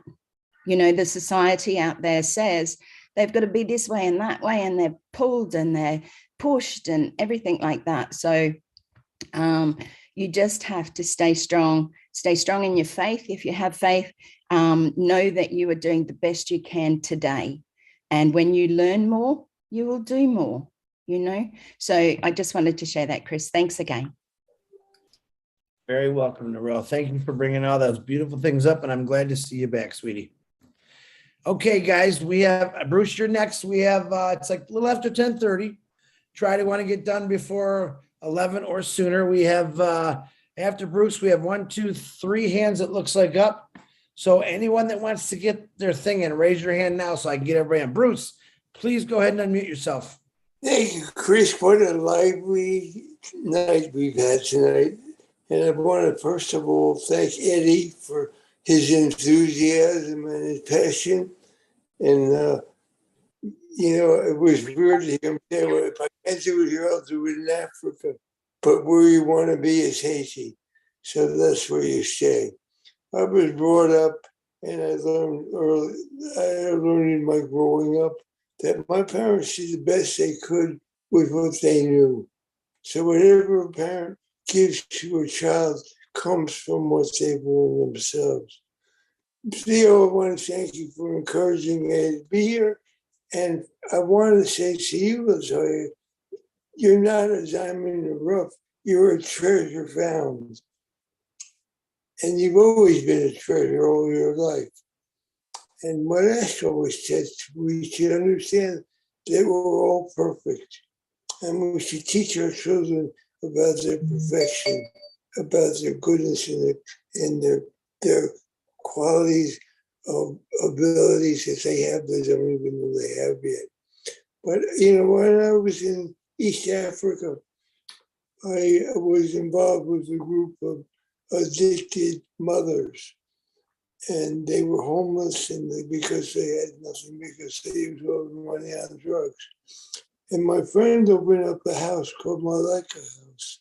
I think Malaika means miracle or hope. And but the one thing they didn't have really was she found the place, but there was no mission statements. And it's very important to be organized in a place of knowing what the mission is and writing it down. And I know you as a social worker know how to do that. And those kind of things are important because if you don't have focus, you don't have a strong foundation. And our program here, we call it, if you look at the sign behind Chris, behind most of us, it's lifting up humanity. Here we are, we're lifting up humanity, children of all kinds of ages, because they're orphans. One of the things in Haiti is also there are a lot of homeless orphans, a lot of children who are on the street. And when they're on the street, they have a tendency of learning how to survive, and they learn the habits of survival on the street. And part of that is how do you lift those people up? How do you know who's not going to hurt? It's not just adults that can hurt children. It's children who can hurt children. And teaching them how to be kind, how to be passionate, how to have hope themselves is a lot of what will happen in the communities you want to build up. But it takes time, and it takes a lot of people. You know, I'm not saying I have no idea where they'll come from, but a lot of them will come from the Asian community. And a lot of times those people in the Asian community are filled with despair themselves. And when they see you try to do something that's just for children, they want to come aboard to help. So it's very important to involve the Haitian community in any effort that goes on, because this not only the children's home, it's the Haitian home. You've had a lot of hardship in Haiti. You've had terrible floods, you've had terrible earthquakes, and all those things can be remedied. And because you have terrible floods and terrible earthquakes, you have terrible water, and you have terrible nutrition, and all those things can be helped with or blessed. And like I've already said, even if each, not that it would happen, but ideally if each almost 1.5 million founders all gave $1, that would be a lot of help to start this. There'll be a lot of people other than just the people in on passive say, well, help you get funds to us also. You know, because that's what's important. Because everybody in the world today wants to help other people, the majority of people. And so I commend you on what you're doing. I commend Eddie on what he's doing. I want you to be assured that you have the support of everybody here. But always remember to have the vision of what it is that you're trying to create. Hold on to the vision, just like Ash held on to the vision of On Passive, which he had no name for to begin with. And look how it's grown from what he originally wanted to do to where it is now. So as long as you stay focused and have a strong base, that would be important. But like I say, you are a treasure found, and your father is a treasure found, and everybody here is a treasure found. So I commend you, and I think you know as well the homelessness is in Haiti too, and what the complexities of the situation may be. So thank you so much, Bruce. That was a beautiful compliment. I appreciate that so much. And so, you know, Haiti is one of those countries who has had a refugee crisis. So many refugees around the world A lot of them here in America are from Haiti. So, you know, as we imagine things going forward, as we make it safer for the children to be there, that makes it safer for those who are not there to come back. So that also opens up the opportunity for people to feel safer coming back to their home, because people come to, you know, people leave Haiti, you know, in terrible circumstances, and, you know, they get here and they are treated awfully. You know, we have one of our former world leaders calling it a, you know, Haiti, you know, forgive my language, you know, from you know, a shithole country. Well, the only reason why it's like that is because there are superpowers that have intentionally oppressed and depressed the country. So people have to leave in those circumstances. So as we're working to make it a safer place for children to live, to learn, to grow, to play, and have a better life, that also raises the tide for those who had to leave to be able to come back and to do the same. Thanks, Bruce. I appreciate that.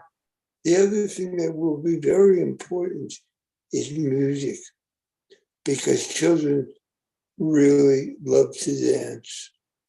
They love to dance and they love to sing. They love to bang drums all the time. So make sure the curriculum has a lot of happy music. And always own the fact that you are a gem and a treasure. Thank you. Thank you, Bruce.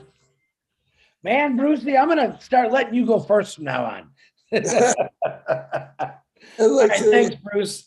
All right, we have 1, 2, 3, 4 hands. It's almost 11:15, so I'm gonna make last call for hands. I'm gonna get these 4 in, and we'll call it a night, because I know a lot of people got to go to work tomorrow, and probably a lot of you enjoyed the 4th and are a little tired. So, Musharraf, if I said that correct, Hussein, can you please unmute yourself? Thank you, Bruce.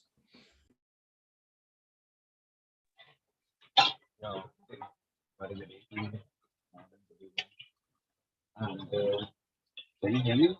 Yes. Not very good. Okay, now it's okay. That's better. Yes, sir. Okay. Actually, Perry, I just asked you one question about that. You're working like at the children basis. So, what do you think about like special children? Because I'm also working in this social work long time. So we are looking for like and notice like some special children from in this particular work. So how you manage about the particular special children about that? Because you know it's like 100 children. It's like some 1 or 2 the special children is very talented, and this type of children we want to train personally for that as a, you know, as a brainstorm. So how you manage from there? Because last time you just come to our webinar and say you are the psychology, you'll work from here. So how you manage? Just simple questions I want. So when you describe, when you are saying the word special, are we talking about special needs, or are we talking about those diamonds in the rough too, special in that way? If you could clarify, please. A special means is like you know, we say like some abnormal children. It's like they have a knowledge, they have a very strong brain, but it's not like normal children. They have to do a work like that or something. I think you understand now. Yes, thank you. So I could see that would come in a couple of different ways. And again, it would be a very, very huge effort. Hold on, I'm sorry.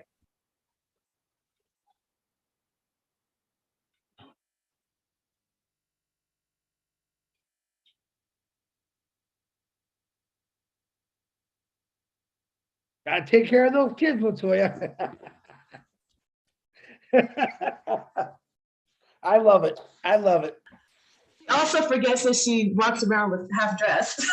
So she wants chips. So yeah, that would be, so that's not my area of expertise for sure, but I suspect there are founders who have more information and are subject matter experts in that area. So I suspect there would be evaluations, just kind of seeing what their level is, what the delays might be, and there's, teachers are able to do that.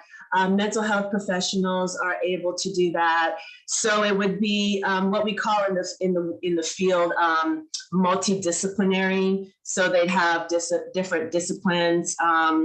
Addressing those very, very issues that you mentioned as a Musharraf. So it would be an effort, a collaborative effort.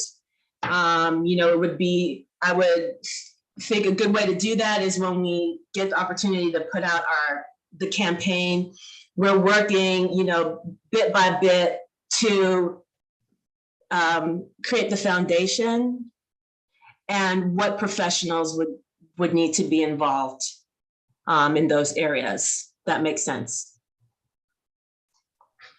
Oh, definitely. Material, actually, that's why I'm saying, because we are working in India and your country. It's lots of country. It's a totally different. I think in India, that's a huge population, and it's very difficult to be managed from there. Why I'll tell you, because it's a family also are very helpless because they don't have money to manage from there. This is a very bigger problem too, as a special child. And one of the thing, as a special child, they have lots of talent, very talented, but they're not able to do work. They don't have an option to where they'll manage from there. So we'll take that children to like as a painting, as a different type of gaming. They're very interested. So we are developed like that. So as you do this thing to your, it's a work you added from there. So these are the work you have to manage from other special children, because it's very important to we are developed at the brain, and it's really it's a good work if we'll do that. So what do you say to your point? Yes, so you're right. I do agree. Sometimes when children don't move along in the way that some adults expect them to move along, they retreat to themselves. We don't know what's going on, and people either don't have the time, the effort, the desire, the will to do anything more to help them thrive and to grow and to bloom in their own way. So that's where we have the opportunity to make a huge impact by giving the children the space to be able to do that. And even if there might be something that might hold them back, the brain is an amazing organ. And if one area is not as strong, other areas work together to make that area strong, but there's practice, it has to be repetition. So even if children are not particularly strong in one area, they can be strong in many, many other areas. And so that might be less of a focus. It's important, but then we give them experiences, we give them opportunities, we give them the ability to speak in the way that they can or that they want to speak. And that goes a long way when it comes to education. And it goes a long way when it comes to, feeling confident despite whatever may be holding you back that you can't control. All right. Okay. Definitely. Latoya, thank you. Yes. Musharraf, you got to have a whole nother show for the questions you're asking, brother, but I appreciate you. She answered all your questions pretty good there? Yeah, actually, Chris, I'll just say that I'm also doing work from there. It's a very huge population. It's like 25,000 people. They are stay at one place and they don't have an option. They don't have an opportunity. It's like you not believe it's very difficult to they will earn $1 in a day and they will manage his family. It's a very difficult. In that particular area, we have to do this work, our team. So that's why we'll ask this question. No, good. They were a great question, Musharraf. Do me a favor, connect with Latoya. I'm sure Latoya and her father can help out with a lot of things that's going on over there. You guys could probably have some pretty good emails and learn from each other. I appreciate your questions, though. Thank you. Thank you. Thank you very much. I'm gonna still be around. I'll be listening on my headset, but I'm getting snacks and things. So I got you, Latoya. I'll still be here. I'll still be here. Thank you. You got to be a mom. We got you. All right, Miss Dr. Benny, my queen, come on down. Thank you so much, Brother Chris, for giving me this opportunity. Good evening, good morning, good afternoon to each and everyone. I want to take this special moment to thank Miss Latoya and her daddy for sharing this opportunity. We know that these children, they need a lot of help.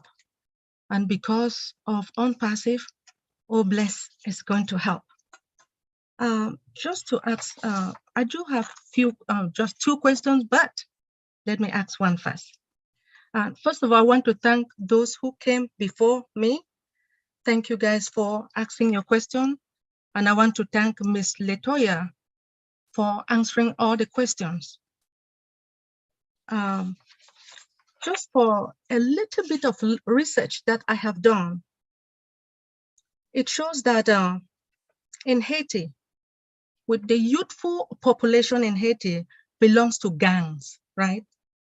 And all who lives on the street.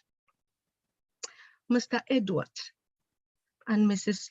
Latoya, do you guys have any plans for those children?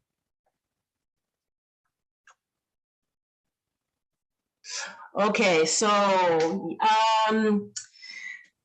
that's where the security issue comes in, I think, because what's happening in Haiti is these children are being orphaned because the gangs are allowed, they kill adults. They're kind of just indiscriminately. And so when children are orphaned and left out to their own devices, what happens is they find another family, and now they found family in these gangs.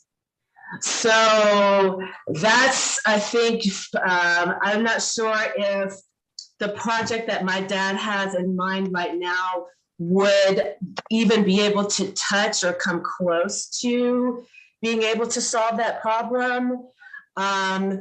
However, if we focus on getting those children, when they lose their parents, getting them into a safer environment and a healthier family system than what's available for them right now. If that makes sense. Dr. Benny? Yes, please. One more thing to ask you. Since you guys already have the children, have you guys ever thought of asking them, or what are their goals? What do they really want to do in life? Maybe if you ask them what they want, what do they want? Do you want to be like, let's give an example, like Michael Jordan. Just giving an example. What are their goals in life? Maybe you can ask them. Thank you so much. Yes, absolutely. And like I mentioned, it's, children, they're people, they're young humans, so they have goals and they have aspirations, kind of depending on where they are, developmentally, age-wise and things like that. That would definitely be a conversation to have with the older children. As we're getting with the younger children, they have more opportunities and more experiences to get to know what they like, what they don't like. Maybe they like gardening, maybe they like, volunteering, maybe they like cooking, and they get an opportunity to try out a whole range of things. And it's the experiences that are important. And sometimes as kids get older and they haven't had those experiences, well, what do we need to do? We ask them, how can we help you? What do you need? If things could get better for you, what would that have to be? And so depending, if it's age appropriate, yes, ma'am, absolutely. We ask them, what do you want? How do you see yourself making an impact? I mean, that's kind of a high level question for like a teenager, but I think if we give them the opportunity, if we ask them, a lot of times they don't even get to ask. They don't even get asked what they want or how we as adults can help them, so giving them the opportunity to be able to speak up, incredibly important. Thank you. Thank you so much. Thank you for your support. Thank you, Dr. Benny. Appreciate you. Okay, guys, we got 3 hands left. Excellent points, Dr. Benny, as always. Mr. Mark, can you please unmute yourself? We got about 3 minutes to 11, but I want to get the last 3 hands in. So if anyone raises their hand after David Auto, I'm cutting your fingers off. All right, go ahead, Mark. Go ahead. I really like what he's doing. And Mark, you got to speak up, brother. can you hear me now? No, buddy, barely. Barely. Is it any better now? That's a little better. I really like what she's doing. Can you hear me now? Yes, we can hear you now, Mark. How you doing, brother? Okay. I like what she's doing, and I was thinking that she could, or somebody could somehow donate a lot of musical instruments, and then young people can play the musical instruments that they are given for free. Really nice instruments, $5,000 a piece, and then people can have fun playing the musical instruments, and their days will be better because they play music. And I played my trumpet tonight, and it was a lot of fun to play my trumpet.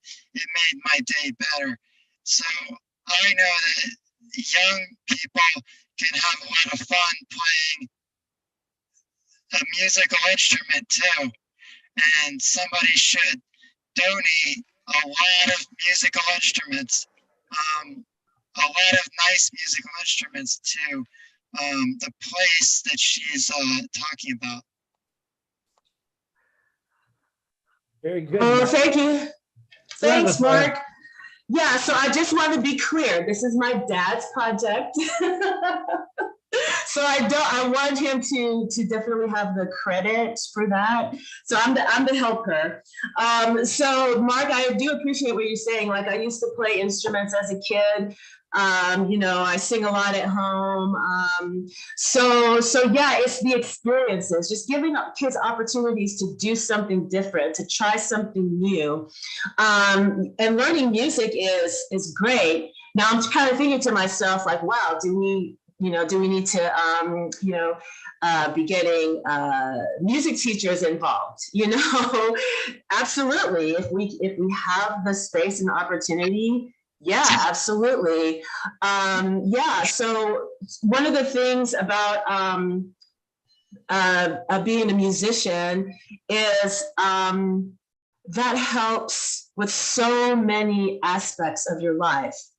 not only just the enjoyment of hearing the music and being creative and reading music, it's like math, so if you add music into any type of educational system, it increases anybody's level of intelligence. And I don't want to say it's a proven fact, but I think I've heard it in the research somewhere out there that knowing music and being able to understand, read, play music, play instruments, singing, all of that is great for the brain.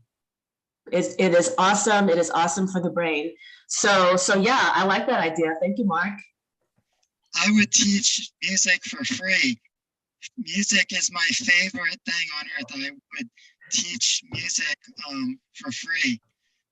I can play the trumpet, and I'm good at playing the trumpet. And I also think that somebody should donate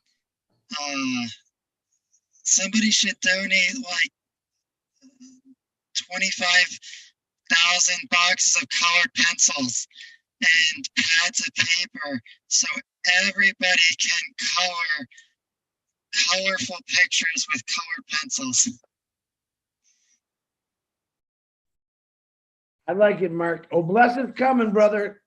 Oh, bless is coming. Keep putting those ideas down, and I would love to see you as a music teacher, Mark. I really would. Thank you for the questions, Mark, and Latoya. Thank you for answering again. Okay, Dr. Imelda, and then we got David Odo, and then Julie Nguyen, I know, has to say something too. Dr. Imelda, please unmute yourself, please. Thank you very much, Chris. And I really want to thank Latoya and the rest of the panelists. Hello, everyone. Okay, I really do not have questions for Latoya. I listened, and I really want to commend you and your father for the philanthropic gestures you're doing with such a humanity heart that you do have. But I'm just trying to comment here that we will be able to utilize OBLES to leverage all what you are doing and what you hope to do, especially by connecting those who are in need to those who have the ability to make the provisions. For instance, via OBLES, somebody like Mark will be able to utilize that platform to do what? Provide the services he just said he could. I'll give you just a quick example. Just lately, I came from Libreville, just from some orphanage and shelter seeing me on Facebook, realizing that I do philanthropic work. They reach out to me and see if I can just provide them water.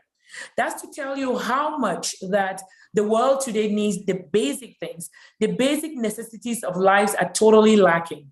Considering what my sister mentioned earlier about our young children engaging in guns. When I went to Libreville, there were a good number of children who were under protection, meaning I couldn't take pictures with them because, again, it's going to expose them to the gang-related environment. Why am I bringing all of this? To say that what Mr. Mufare has put in place, OBLES, is definitely going to be that platform that's going to be our one-stop go-to environment where it can be able to connect people who can be able to provide things like this, instruments like Mr. Mark is appealing to, as well as with people who can provide the services that are necessary. So again, Latoya, you and your dad are doing the best thing. And with all of us within OnPassive, it's what we are longing for. OBLES is going to be that one product that is going to surpass anything else that I believe that OnPassive is going to award us because of, again, the humanitarian aspect embedded in its entire concept. So again, let's stay strong, remain strong, because we are all in it to win it. Thank you all. So thank you so much, Dr. Imelda. Thank you. Yes, and that's exactly my train of thought there. Whatever we need, I just wanted to say to Mark, he mentioned donating.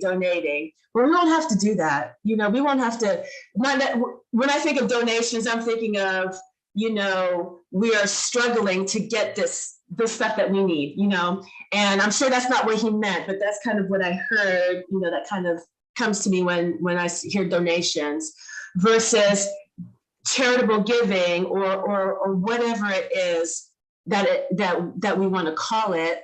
But yes, OnPassive is the total solution. It's the total solution for everything.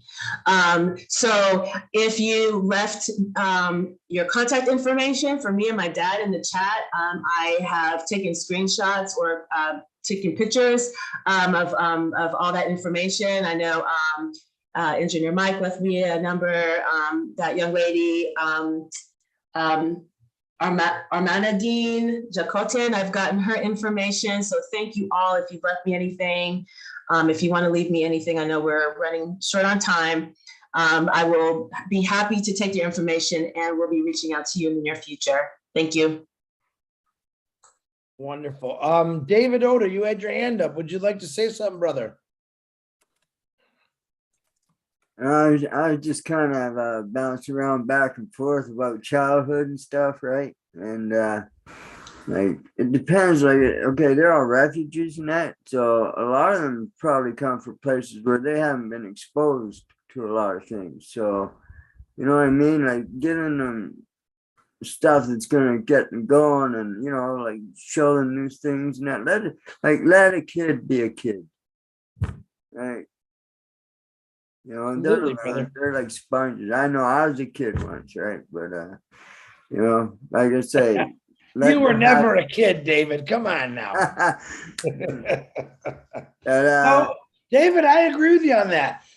That's a big problem with me in this world today is we don't let our kids be kids. Kids are supposed to be having fun, enjoying things, because sooner or later they're going to get old and crepit like us, and we can't do nothing. So yeah, let kids be kids and let them learn as much as they can. David, go ahead. Yeah, because I mean, like, well, growing up, I was in home to home and stuff, and not all of them are that great, right? And so by the time I was 16, I decided to cut out on my own, be my own boss. But I was still a kid, eh? But like I say, what I look back on and what children are going through today in really, really bad areas and stuff, they really, really need guidance. And they basically, if they're given an opportunity, they're going to go for it, right? Because like an idle mind is like, you know, trouble, right? But you keep them occupied and help them find out what they do like. And I don't know, like I say, let a kid be a kid, and they grow up. Experience be your best teacher. My father always told me, and that's pretty true. Absolutely, David. Absolutely. Okay, thanks for letting me speak. Y'all have a good night. You're welcome, David. Okay, before I let Julie go on, I want to thank everyone so I don't forget, because I got it all in my head. I know Daryl had just left because he had to get some sleep. I want to thank Daryl Cook for taking those notes like he always does. I definitely want to thank Mr. Edward Francis and his beautiful daughter, LaToya, for bringing a whole new, listen, we started with one way, but I think we kept it to the program as far as kids. Edward, I appreciate you for bringing this up. We got a lot of attention for Haiti tonight. I think you should be very proud of your daughter because she's a phenomenal lady. And I'm so glad we got to meet both of you. So I appreciate you both. I want to thank all the speakers that got on here. Theodore Williams, who is the silent gem that I'm definitely going to tickle more to get him to talk some more. I know he's got a lot more in him. I want to thank all the speakers on here. I want to thank Julie Wen, Lynn Nakamoto for helping running the board and advertising. Marty DeGarmo for coming on here and saying his wise words, and everyone on the YouTube channels that are watching. And hold on, I got another message. I'm getting all kind of messages right now. Yeah, and then just everyone for coming here. So on that note, I want to hand it over to Julie Wen. Where are you, Julie? Go ahead, unmute yourself, please.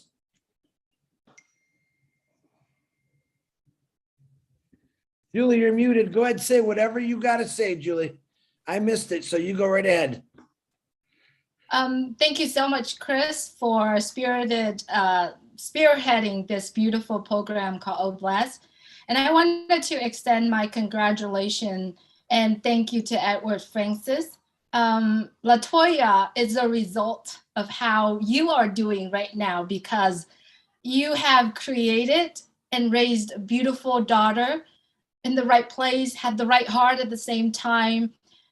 And also right now, LaToya is on that path raising her children as well. So being, you know, a mom nowadays, I do have a degree in teaching, and now raising my two beautiful children, I see that us as parents, how our children came about, how children grow up by right now, it's a success for us as parents. So however my children grow up to be, I claim that is my success, because how I guide them through. And that's exactly what we are all doing right now, is to be able to guide our children through. All the children in the world right now need some type of guidance. And guidance has to come with a lot of love, a lot of patience, and a lot of fun to help them raise as well. So whatever that you are doing right now, Edward, LaToya's, and everyone that focusing on the children, I just want to commend you, and I thank you for doing that. I believe children nowadays is the future for our life, our country, and thank God for Unpassive. Thank God for our CEO, Ash Mufarad. Give us that opportunity to do so. I had a conversation with my children today, and I said, you know, I'm so proud of what you guys are doing, because look at what it is now happening in the US in the past weeks. It is very sad being mom or dad, seeing your children going in that dark path. And so we are here having that opportunity to focus on the children of the world, the children nowadays. Let's connecting and let's support Haiti, and let's support Edward, LaToya, and anyone that focusing on the children to become a better future, and you know, the future for this entire world. So thank you, Chris, for doing that, and thank you, Edward and LaToya, to come on here and share with us. Congratulations, Edward. You did some amazing job raising and bringing LaToya into this world. And now she's taking that and she's continued to do that with her children as well. So Julie, just let me add just one little quick thing, and my dad might be embarrassed, but he didn't actually raise me. We did not meet until the first time I ever talked to him was March of 2022. My mom chose not to tell me my paternity. And so we only just met. So I would say that since he did not raise me, I'm his spitting image. I look like him. You know, if I were an 80-year-old man, I look just like him. And his spirit is my spirit too. So even though he didn't raise me, his spirit has always been with me. Thank you. That's beautiful. That's beautiful. Thank you so much, LaToya, for letting me know that. I really appreciate you coming on here and speak on behalf of your dad as well. Thank you so much. All right, Chris, I know I'm hesitating to say this, but thank you for supporting a lot of the YouTubers out there. And he has mentioned, and we did a speedy live, and I really hesitate to come on here and talk about tomorrow, but this is part of what Chris wanted to do, supporting the YouTuber out there, and for all that wanted to become a YouTuber. So tomorrow at 7:00 p.m. Eastern time, I asked Marty to ask Dan and Mike and everyone that know and understand how powerful it is to have your own YouTube and to share it out to the world. I believe in the massive action. Let's say if 1.5 million of us has YouTube that talk about Unpassive, imagine the massive impact to the world. So tomorrow I'm holding a no pro YouTube tell it all how I did it when I start building and putting together the Julie and Milo show, and on YouTube, and also for my personal YouTube as well. I will be doing that, and I'll share what I did, how I did. It will be baby step. So if you already have the YouTube channel and you are doing well, and you know exactly what to do, you're more than welcome to come in and share. However, the panel only have 100 people on the panel, so that the people that actually truly needs to work on YouTube and how to set up, they can come on and they can ask questions. So tomorrow it's at 7 p.m. Eastern time. Please, if you have a laptop and if you have an iPhone, that is what we're focusing on. Laptop is for you to watch the Zoom. On the Zoom, the iPhone is for you to follow. It's going to be baby step. So for some of us, it might be really boring, but you want to be there when Dan and Marty, and I haven't gotten a confirmation yet, but I know that Marty will be there. He always support on everything that we are doing. So thank you, Marty, for that. But if you like to come on at the very beginning and listen to what Dan and Marty and Mike do, you're more than welcome. But please make sure you leave the panel for the people that actually need to build their own, to set up their own YouTube channel. So that is tomorrow. I will post a link in the back office. I don't know if it's live stream. I don't think it is, probably the first part, but the second part, it's just for all of us getting together and kind of helping and supporting each other. So that's tomorrow at 7 p.m. Eastern time. Thank you, Chris. Beautiful work that you are doing. I'm always here if anyone needed help. I'm always be here. Thanks so much. Thank you, Julie Nguyen. And tomorrow's on Pasta 360, I believe, is at noon with myself, Red, and Marty. I'll probably get more information in the next couple hours on that. It's going to be a long night, I think. But guys, stay blessed. God bless you all. Once again, LaToya and your amazing father. And I told Edward he wasn't allowed to turn his camera on because he's 80 some years old. He looks like he's 32, and that can't happen. The only sexy guy in here has got to be me, I told him. So, Edward, it's a privilege. Standard time, 10 o'clock tomorrow, 360? 360 will be at, I believe, right at 12 noon EDT, but I won't find that out till the morning time. We'll have it posted. Red will have it posted probably in the next couple hours here. So thank you, dear. All right, you're welcome. Edward, LaToya, my heart goes out to you. Let's do what I always say, Haiti. UnPassed is coming. We're going to help the children and rebuild Haiti. And Edward and his amazing daughter are going to lead the path. And anyone that's watching this as a recording later, if you want to get information or contact with LaToya, send me your information if you watch this tomorrow. And I promise you I will get it to LaToya and to her father if you want to help out. Once again, thanks for everyone that helped out. I love every one of you. Go get some sleep. The excitement is just starting. And when we launch to the world, you guys, you haven't seen me excited yet. When I know that we're putting apples in people's bellies, people's hands, people's countries to better them, then you're going to see some excitement. I love every one of you. Unmute yourself and say love you too. Bye, guys. Good night, everybody. Bye. Bye. Bye, everybody. Good morning. Good night, I'm gonna miss you. See you all again.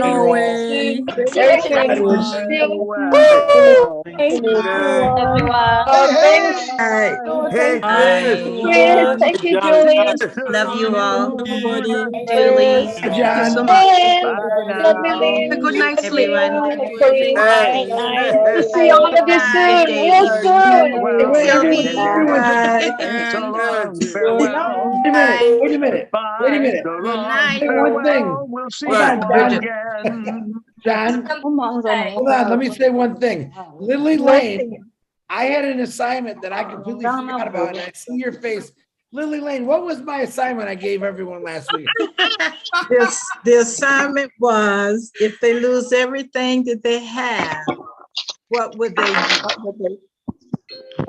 Okay. Bye-bye, That's where we're going to start out. Hi, Runa. That's what we're going to start out next week. And Lily Lane is going to be the first speaker before 10 seconds after I talk to answer that question. So Lily Lane, say it one more time. What was the assignment? What will you do if you lose everything that you have? Oh, that's easy. The That's dogs fast. died, your chicken died, everything. All right. Good night, everyone. We'll see you next. We'll see you tomorrow. Good night, Dr. Benny. Bye. Good night, Bridget.